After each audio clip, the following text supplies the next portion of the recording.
Today we're going to be looking at the body again.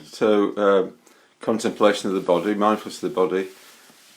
In this week, this series of looking at the Buddhist teaching on mindfulness, the four foundations of mindfulness.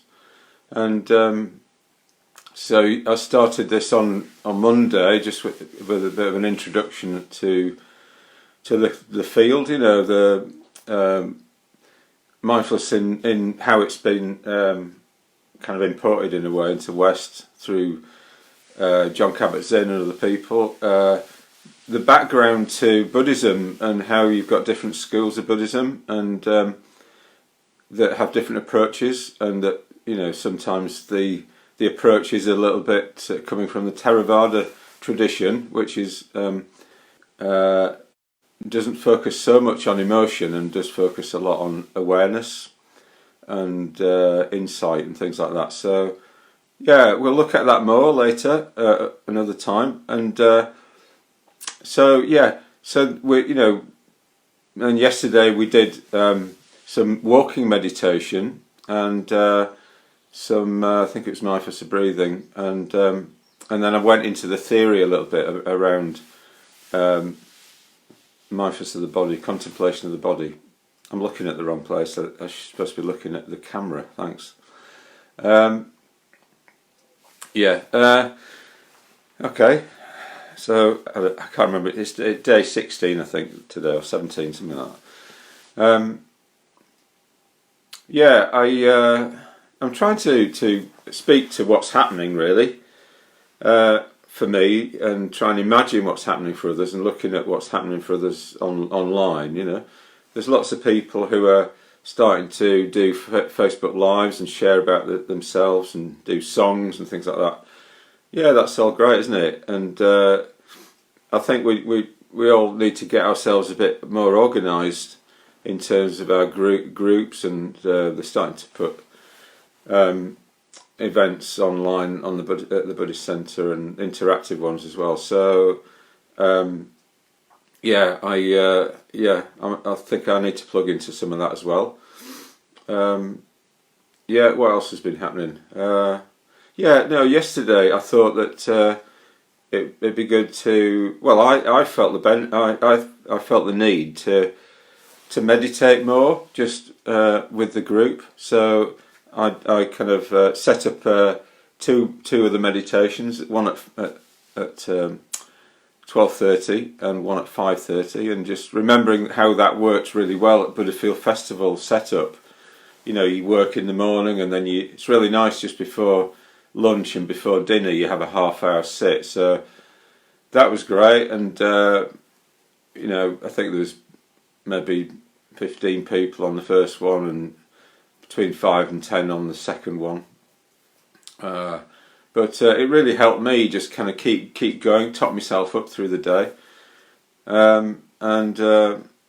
So you're welcome. I'm going to carry on doing those as well, pretty much on a regular basis.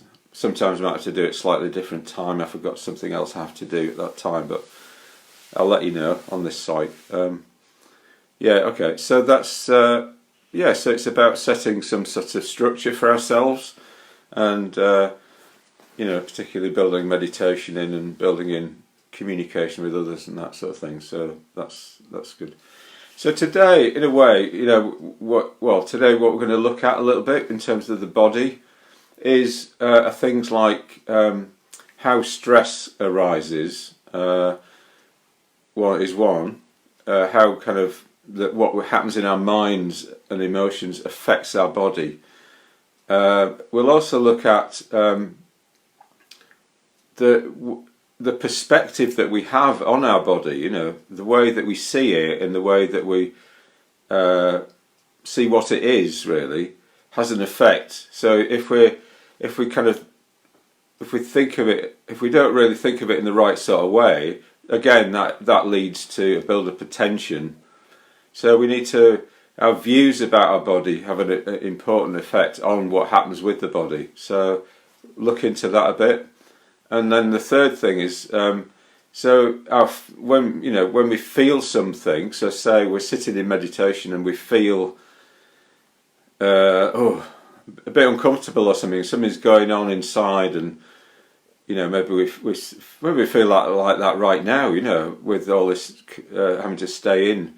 It's like we feel like restless. We want to move. We want to be doing something. We want to be doing something else. So there's the fact that when we feel something, we either express it or we don't express it. So in Zen Buddhism, people sit very still and don't move deliberately, and in a way they stop themselves expressing any feeling that comes up, and in a way it makes them turn towards it more and face it and deal with it, rather than every time you have something uncomfortable come up, you kind of run off or something. So we'll look at that as well, how expression is a choice we have every time we have some sort of feeling. Do we express it? Is it good to? When is it good to have a cry? When is it good to not have a cry? Or when is it good to laugh? When is it good to not laugh? So yeah, these are questions that I'm going to go into. So that's a bit of a taster of what we're going to do towards the end of the session. So now we'll do our usual bit of body work. So if you want to stand up, and we'll start that. Okay, thanks.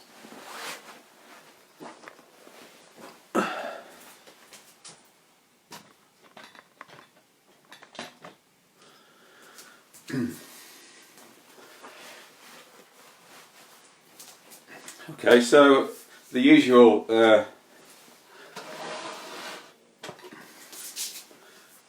thing applies here again.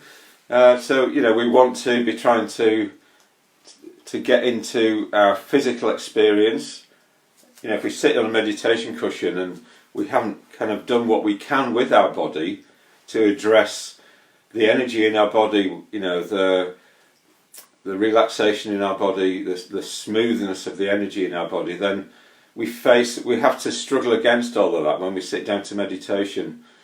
I think this is really important to keep remembering to work on our body, and I need to remember it as well. I should do more during the day, really, on it.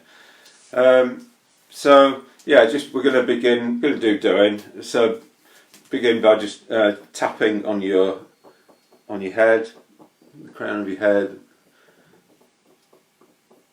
and feel the contact of your body with your clothing, and take some deeper breaths, and put your mind somewhere else in your imagination, the other side of the room or up the street or something. So all we're doing here is we're just doing the physical thing, and then just rub your hands together, and then up your arms.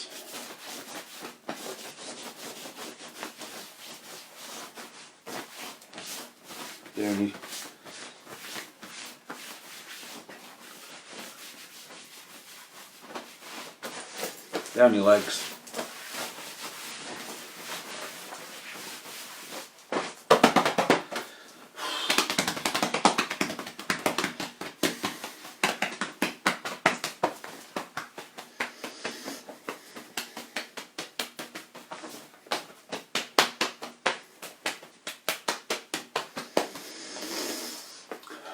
And then just put your forehead in the palms of your hands, and just kind of curve your neck over, and just have a sense of giving your head to be held by your hands.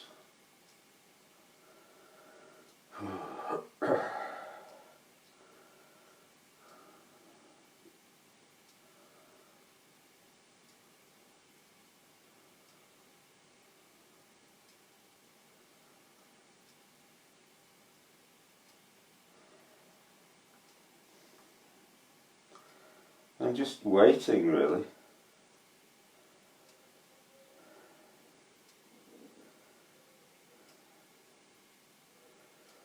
wait for your head to kind of wake up to what's happening, that it's being held.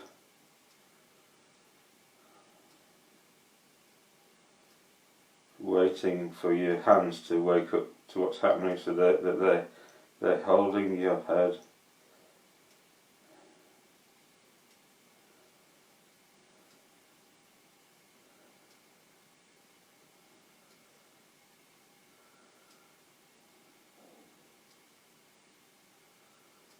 Give it lots of time.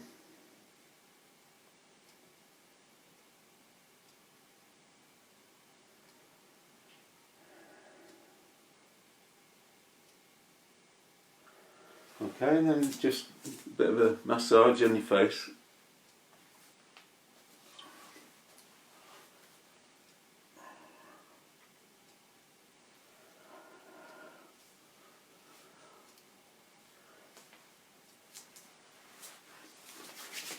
Rub your hands together. And then just put your elbow in the palm of your hand and then over the top there.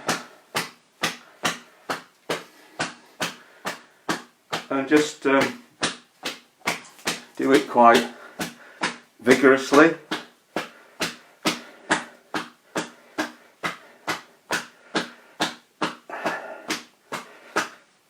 And however hard you're doing it now, maybe try and do it about twice as hard, just to sort of see what happens. Because we need to kind of get a bit underneath the surface.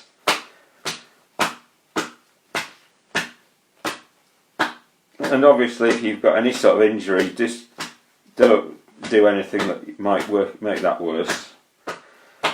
Be careful with your body. But you know, what you are able to do it. You know, because it will make a difference later on. Not just in the meditation of the day as well. Other side.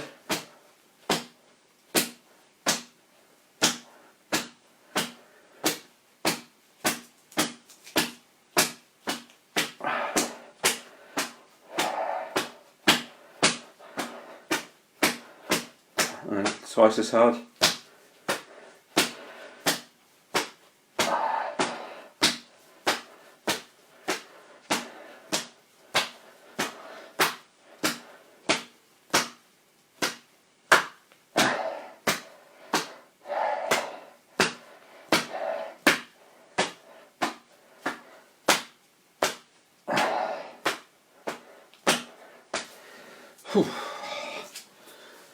And then down the outside of your arm.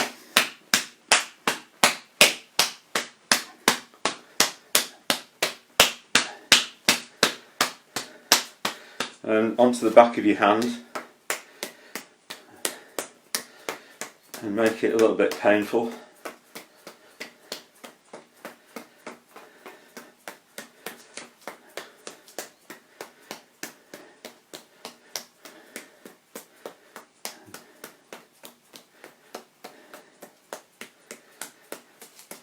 And then give yourself a round of applause.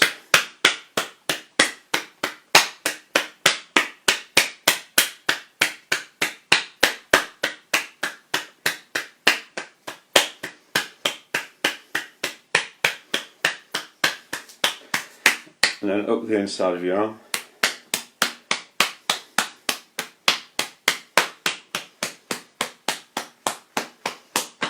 And round again.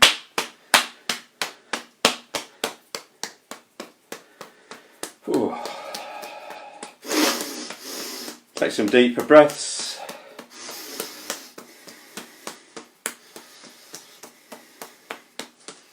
And then the other side.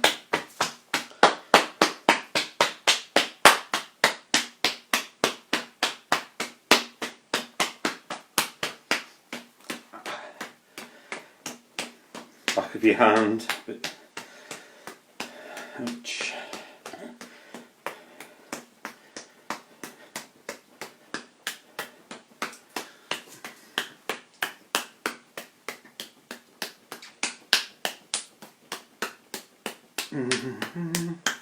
Just give it enough time all the time. I can feel my own tendency to think, oh, that'll do, I'll stop there. But the fact is, our body just operates a lot on a much slower pace than our mind does. So we have to give it enough time to respond.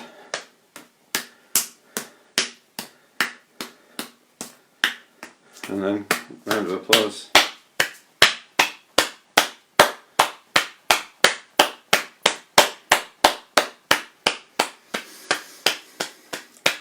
Maybe this could be for the health workers around the world.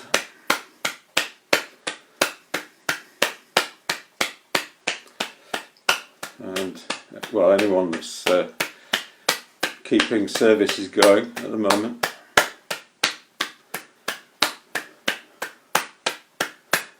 Up your inside of your arm.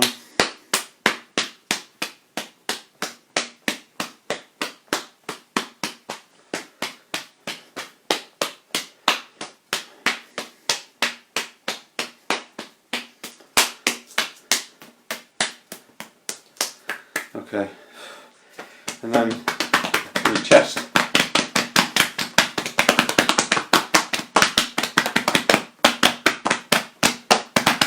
Again, just play around with vigour and intensity. It will all be worth it. Down the sides of your body. And then just lightly on your kidneys at the back there.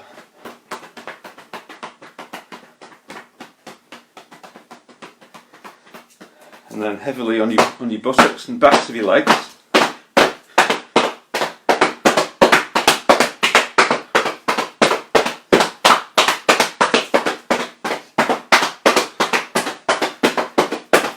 And then down your legs to your feet if you can reach them.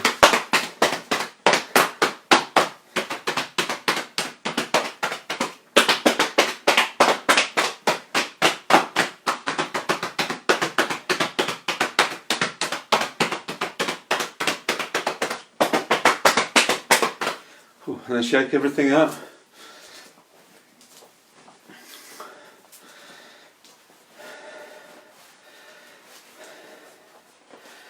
And just wait for your breath to calm down a little bit.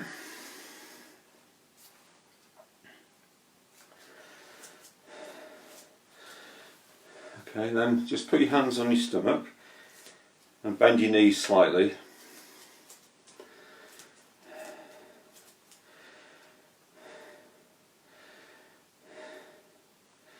And then, as you notice that you're breathing out, bend your knees. And then straighten your knees on the in-breath. So going down on the out-breath. And then coming up on the in-breath. Just roughly that, don't worry about it too much. Bend your knees. And straighten your knees. Put your mind somewhere else. Bend your knees. Straighten your knees. Bend your knees, straighten your knees, and then put your hands out the front, and next time you're coming up, just bringing them up to your chin, turning, taking them down again, turning at the hips, bringing them up again, taking them down, bringing them up to the chin, taking them down. Imagining a ball of golden light just coming up and down through the centre of your body, through your spine, a ball of energy, and then taking them down. And this time just keep going past your chin up into the air and up to the sides, and then up through the middle.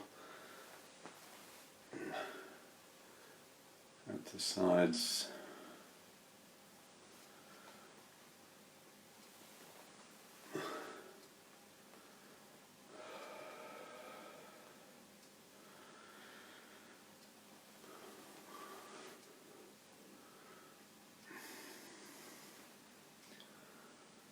Just having a sense of working with your body as a kind of prayer to the world. So sometimes the people, when they do yoga, they do this like salutation to the sun thing, often maybe on a Greek island facing the sun in the morning, something like that. But maybe we could do a Buddhist version of that, which is that we're offering this body, which is getting more energy in it now, as an offering to the cries of the world. So the more that we can do that, having a good energetic base, the more that we can do, the more the world's going to benefit. So this is for the world, this salutation.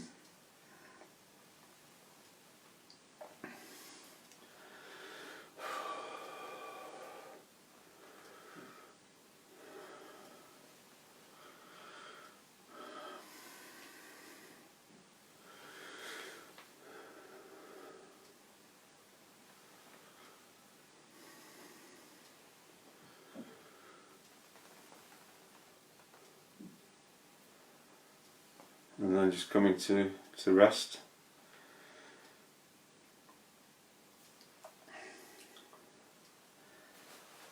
And taking up your meditation posture on a meditation cushions or chair.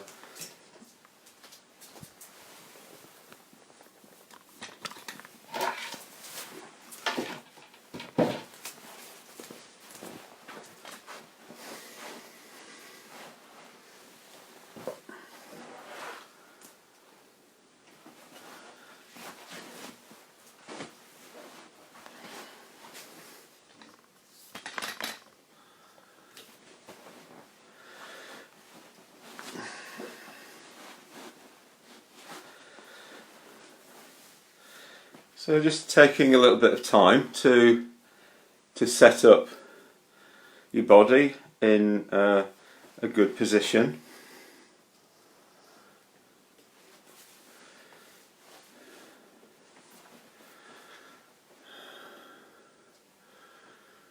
And being mindful of preserving the energy, any energy that you've just created through doing that body work, that exercise. You want to kind of keep that energy going in this new position. So maybe thinking about just allowing your sitting bones, so they're the two bones that you feel when you sit down, just allowing those to support your spine, and just let your body just sit there and just reflecting that your body, it knows how to sit down. It doesn't need help. It doesn't need to be held up by an act of will. So we're just looking for a natural and easy, comfortable position. And all we have to do is to just concentrate on the angle that our spine is making, and try and make it as upright as possible, both forwards and backwards and side to side. So just playing around with that. Are you leaning over very slightly in any direction, and just try to be aware of that, and just let your body itself correct it. So you're not using any muscular tension to hold yourself up. It's more that the skeleton itself is holding the body up.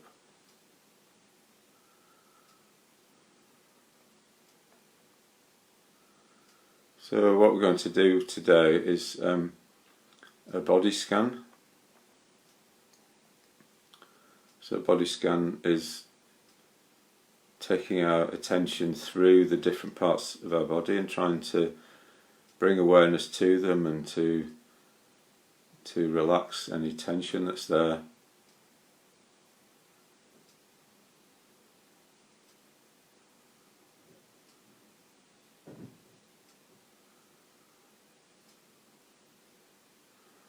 And we do that by being aware of the actual structure of our body, noticing where the bones are and where the muscles are, where the organs are, and relaxation is a physical thing, so it's like unfurling a fist. So just being aware that relaxation takes place in the muscles, not anywhere else. It's not in the organs, it's not in the bones of the body.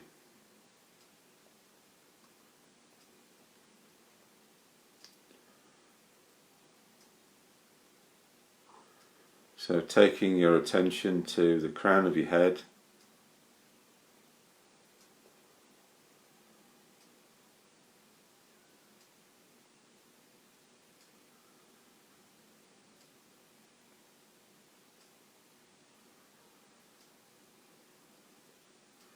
the very top of your head, the highest point in your head.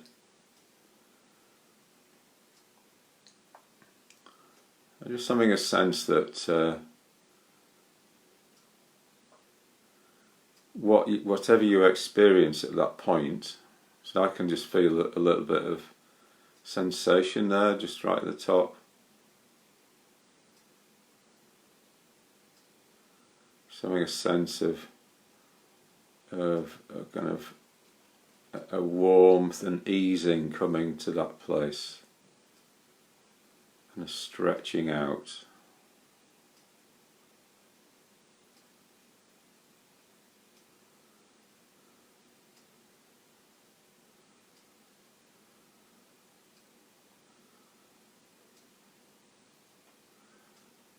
So just having the wish that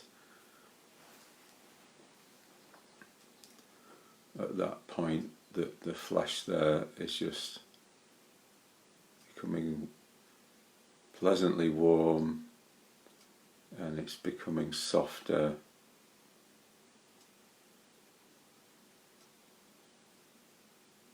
and it's letting go of any kind of holding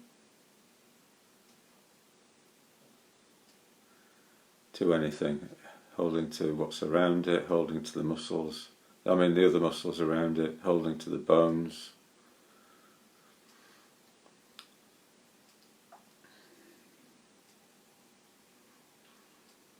So the Buddhist word for this is mudu. It means softening.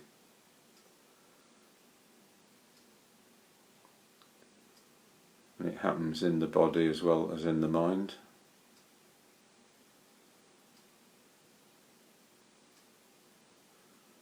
And then just imagining a slightly bigger circle around that point, maybe a bit of like the size of a saucer shape. Just imagine that area is becoming pleasantly warm, soft, and detached from what's around it.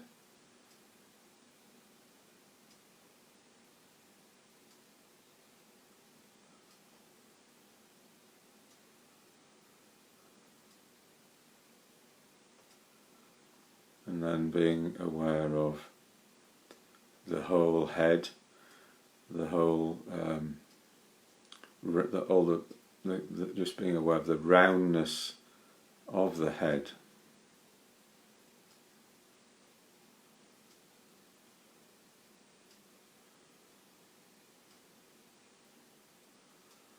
And then just imagining that all of the flesh on the head, face and the neck, back of the neck, jaw, is just becoming pleasantly warm,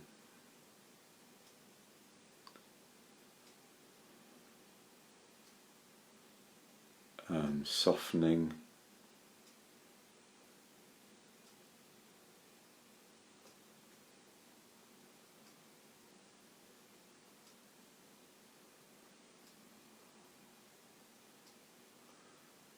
Just becoming a bit detached from what's around it. It's not holding on to anything.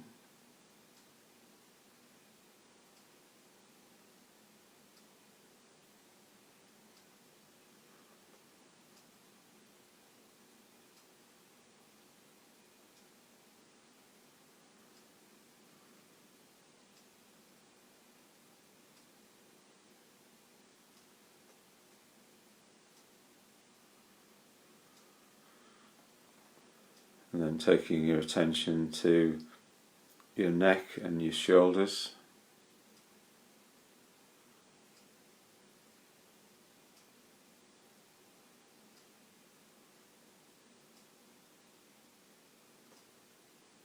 Again, just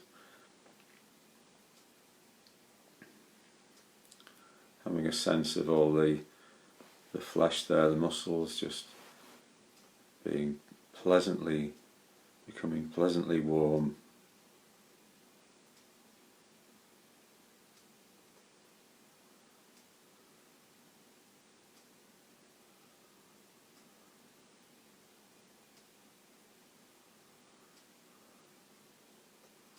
And becoming soft and detached from what's around them, other muscles around them, from the bone underneath.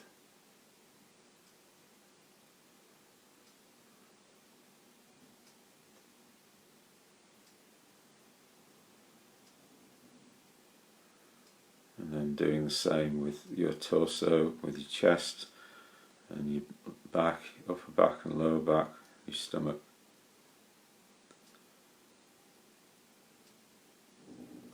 Just imagine all of the flesh there just becoming pleasantly warm and becoming soft.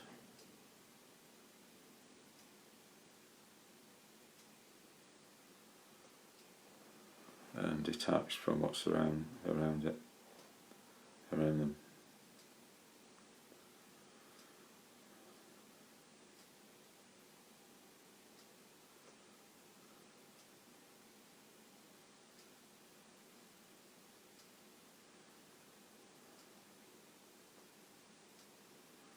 So just noticing what we're doing here.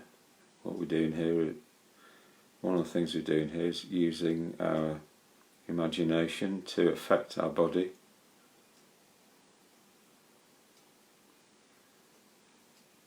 I was talking yesterday about the law of conditionality, this being, that becomes. When something arises, something else arises. So we can work on our body through our imagination, through our view of what it is.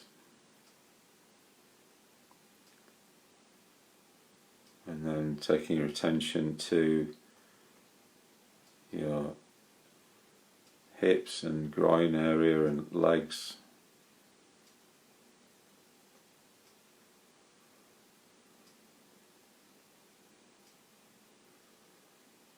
And just imagining that whole area is just becoming pleasantly warm.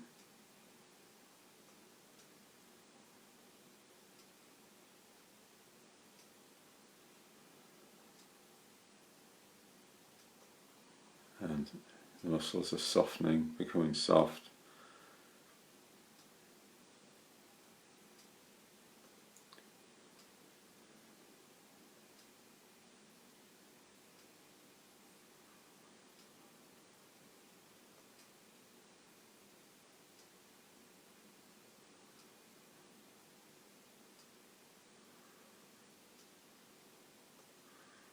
And the flesh is detaching from whatever's around it, it's just becoming loose.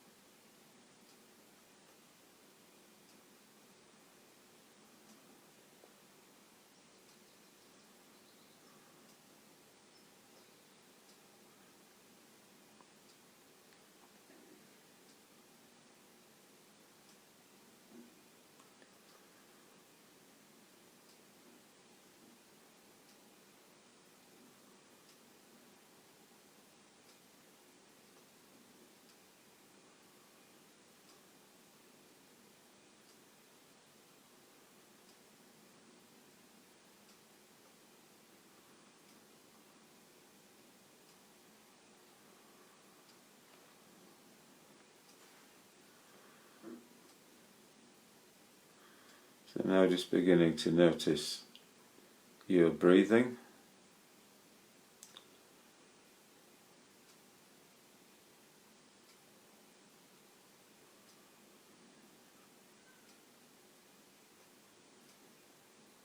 And just notice that if within your experience there's any area of tension or pain,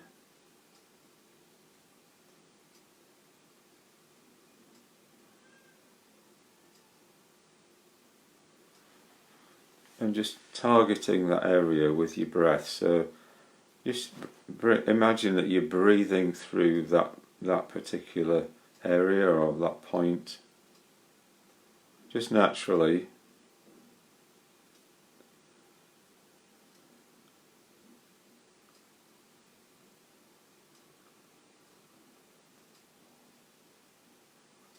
And just imagining that as your breath goes through that area or that point, it just, the fact that it's going through just is some movement.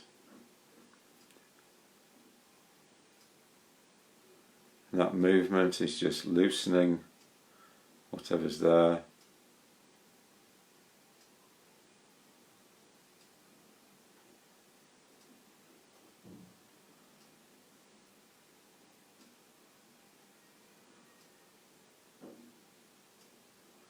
It's just bringing some change to what's there.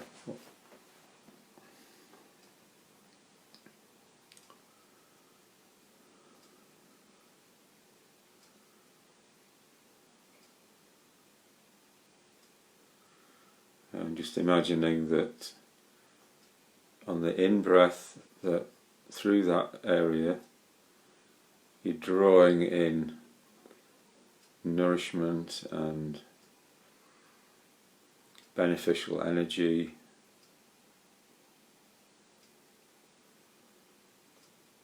and healing, and on the out breath you're breathing out injury and difficulty,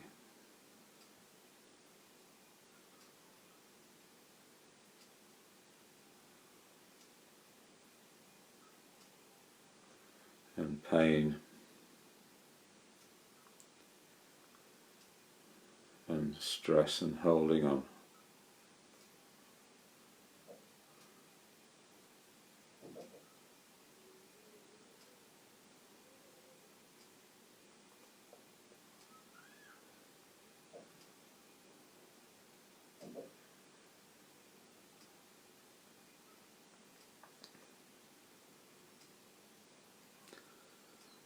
So before we end the meditation, we're just going to spend 5 minutes just doing the mindfulness of breathing, just watching our breath from moment to moment.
Okay, so just bringing that meditation to an end.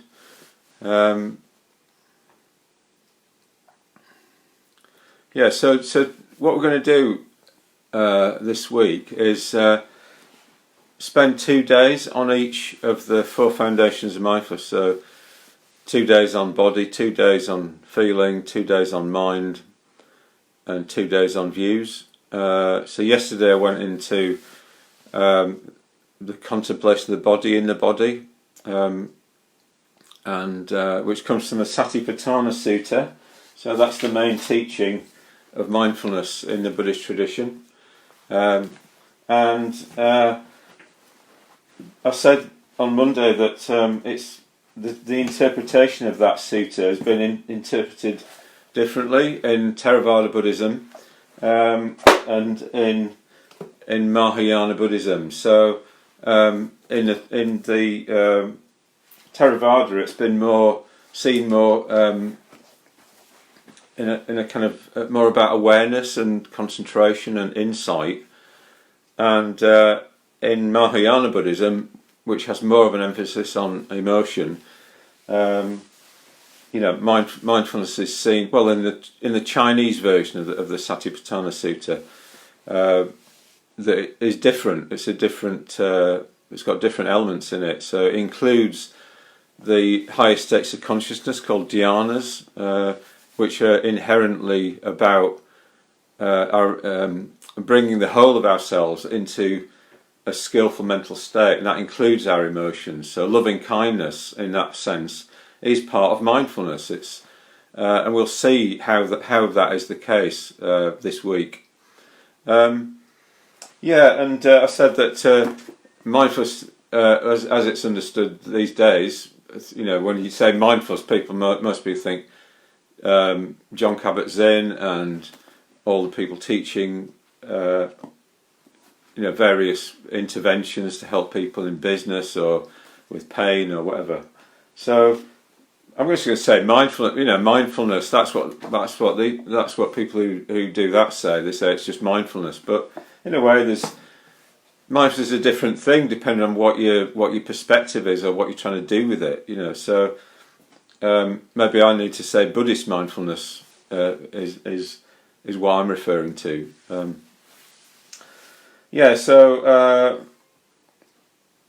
So what I said yesterday was that the central teaching of the Buddha is that all things arise in dependence on conditions, and we went into that a bit. I kind of showed this diagram, this kind of mind map of the 4 foundations of mindfulness, and how each of them condition the other. So body conditions feeling, in the sense that bodily feeling is sensation. So we have a body and we experience pleasure and pain in it. So that is bodily feeling. We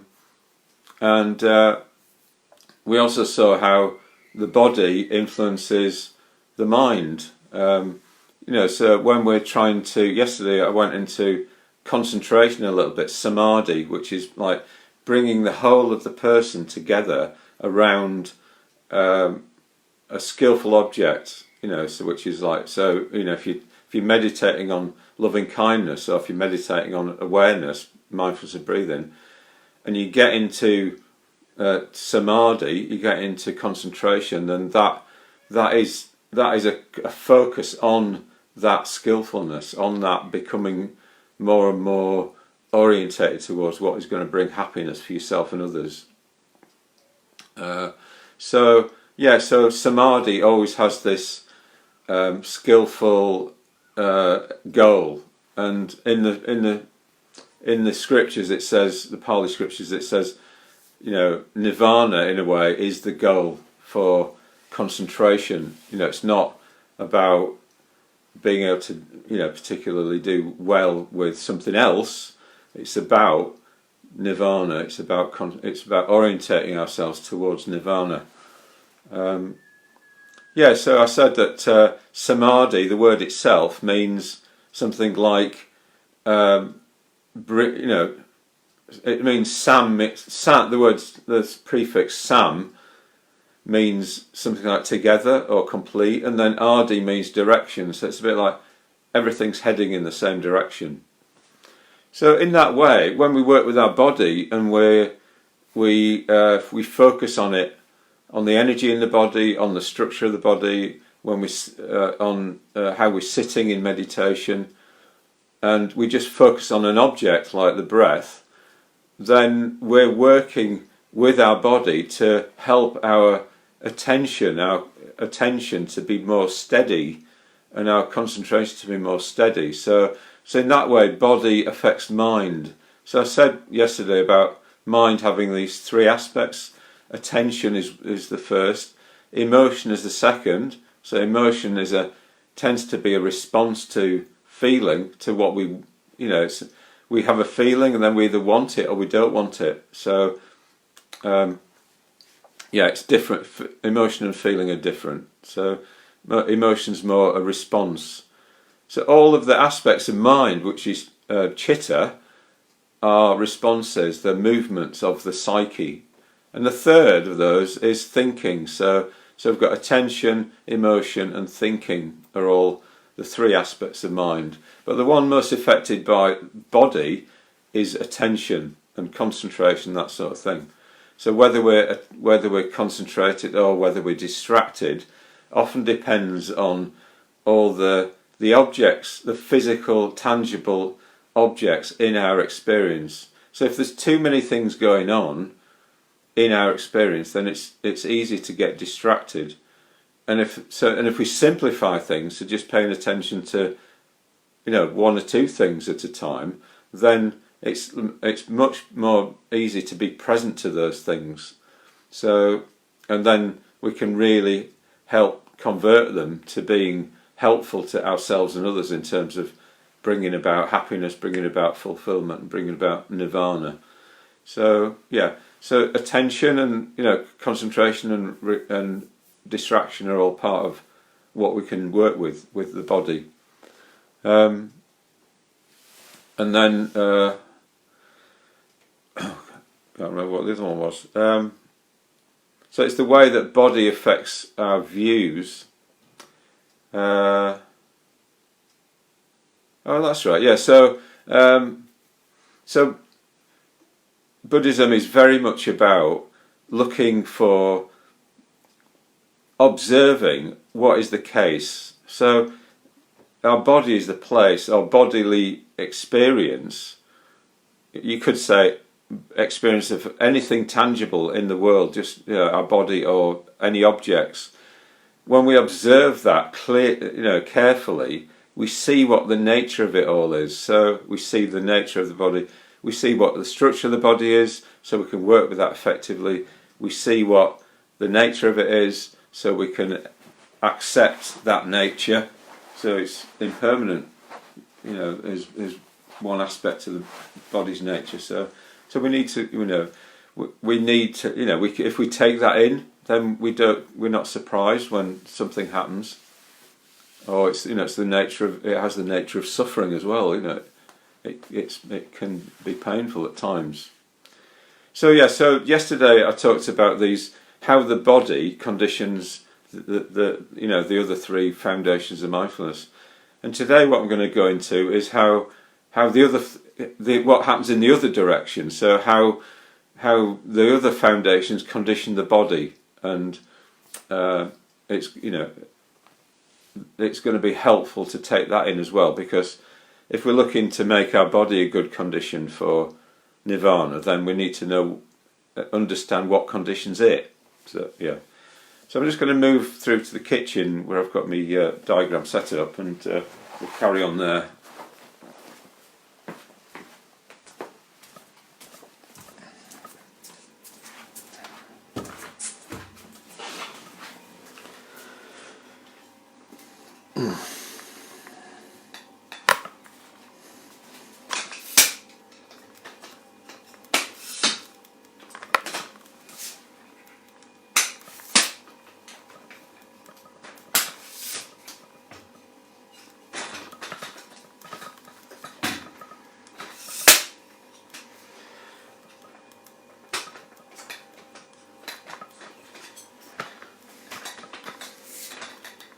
Oops.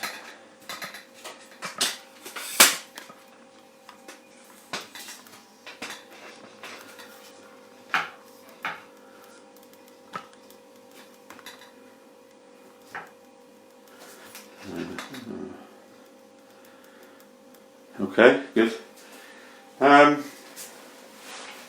Yeah, so yesterday I was talking about, here we have the 4 foundations of mindfulness, and this will be back to front for you if you're just watching on Facebook Live. What I hope to do is to be able to flip the video over like that, process it so it does that.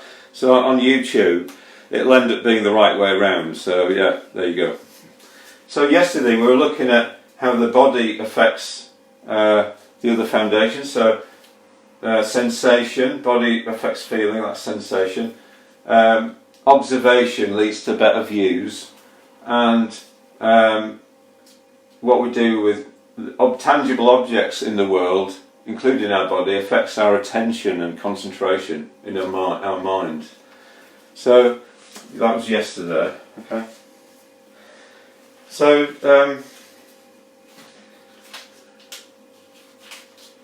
today we're going to look at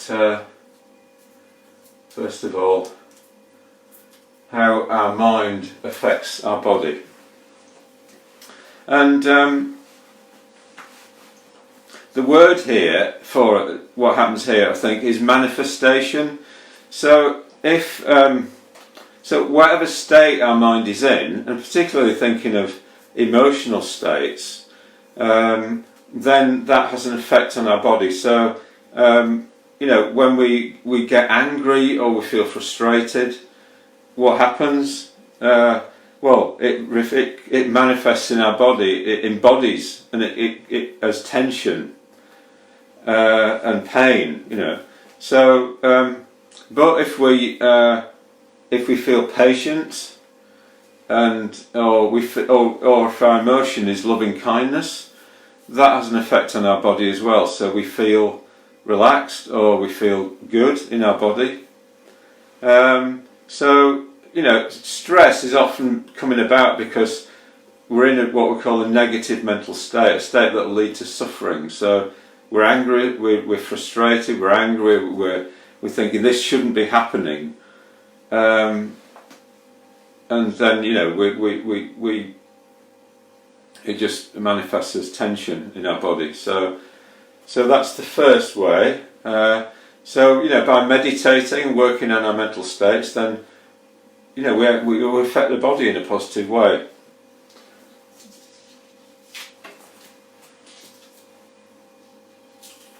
And then we've got how our views affect our body. So in a way, our view of what the body is really important. So if we have a wrong view about what our body is, so if we think that relaxation isn't like that, it's a physical thing that we need to do with our muscles, and if we think that somehow it's to do with our mental states or whatever, then we're in the wrong place to be trying to work with it. So I think in one of the things meditation does is it helps us to sort things out. What's in what domain, you know, what's in the bodily domain, what's in feeling domain, what's in the mind domain, what's in the views domain, and work in the right place, you know. So the Sutras talks about contemplating the body in the body. It also talks about contemplating feeling as feeling, mind as mind, views as views. So seeing the right thing in the right place. And then finally,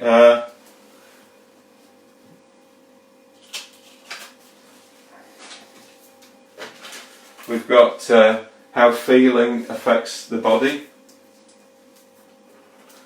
And I talked earlier about expression, you know, so what feeling is pleasure and pain. So whatever we feel, we have a choice of acting on it or not acting on it. So, if we act on it, so if we feel, say we feel upset, we're experiencing pain basically. Now we have a choice about do we bear it or do we express it? So do we have a cry or do we not have a cry? And so I think when it's really worth considering this, because sometimes it is really helpful to have a cry. So when is it helpful to have a cry? Well, it's helpful to have a cry if it makes us more aware of what we're actually feeling. So we're trying to bring awareness to ourselves, So if we're kind of not acknowledging how we're really feeling, and then if we just let ourselves feel and then have a cry, then it's sort of like it says, yeah, this is how I feel, and it's good to know how we feel, But if we're expressing something and it's not doing that. In fact, it's doing the opposite. If it's just kind of covering over how we feel by a dramatic, wallowing in something, then it isn't helpful because it doesn't lead to awareness and acceptance. It more leads to kind of focus on feeling just for its own sake. We need to be focused on feeling for the sake of all beings. What will lead to our own and others' happiness. So awareness is going to lead to our own and others' happiness. So it's good to be aware of how we feel, but in terms of what we express about that, then that has a consequence. So So people will often say, Buddhists will often say something like, well, yeah, I feel, this is how I'm feeling this at the moment, but it's a way of acknowledging that, or I'm not doing very well or something like that. But it's not taken out of the context of needing to work on ourselves, needing to take responsibility for ourselves. So implicit often in expressing, reporting in about how we're feeling, is that we're going to try and do something about it, and try and work with it and change it, work with it appropriately.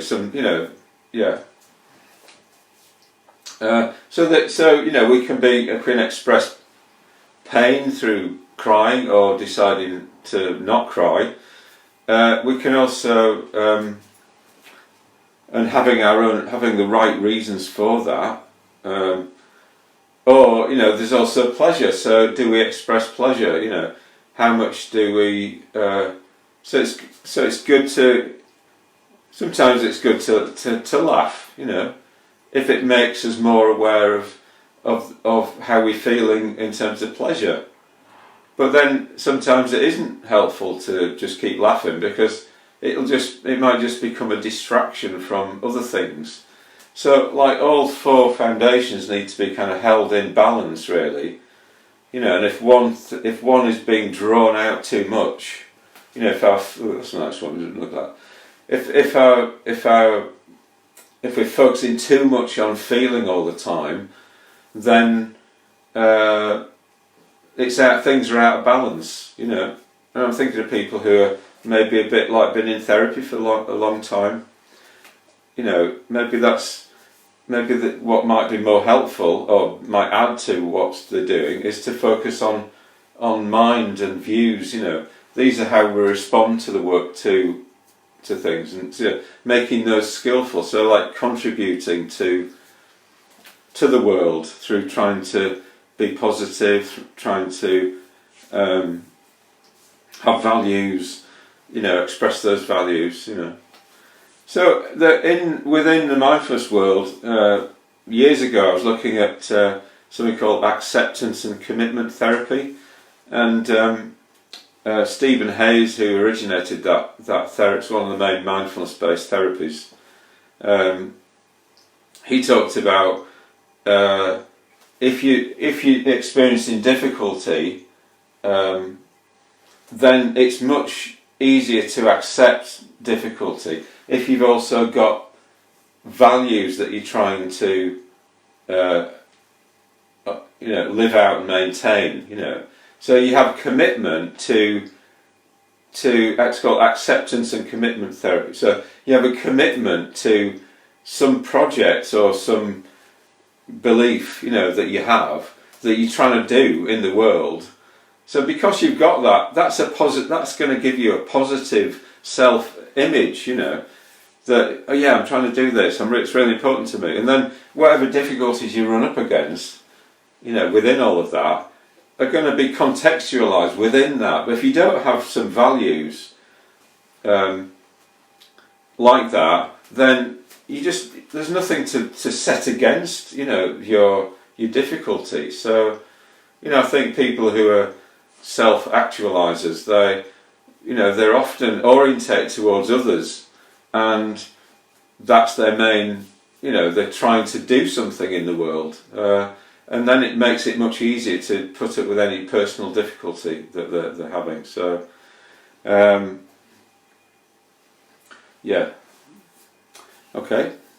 So, I've said a little bit today about how the body is conditioned by the other foundations of mindfulness, and so I look forward to seeing any of you who want to meditate with me later on at 12:30 UK time and at 5:30 UK time. So I hope you have a good morning, and if you're in the UK, and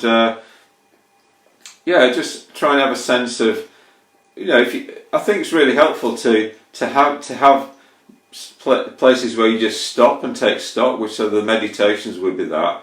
So if you did meditate later on, it makes it much more. It's not endless. Your work period, if you're working, your work period isn't endless, or you're trying to work out what you're going to do with the morning isn't endless. It doesn't go all the way to midnight, So breaking things up in that sort of ways, I think, really helps. So so that's what I'm going to do today, and wish you well. Okay, thanks a lot. Bye.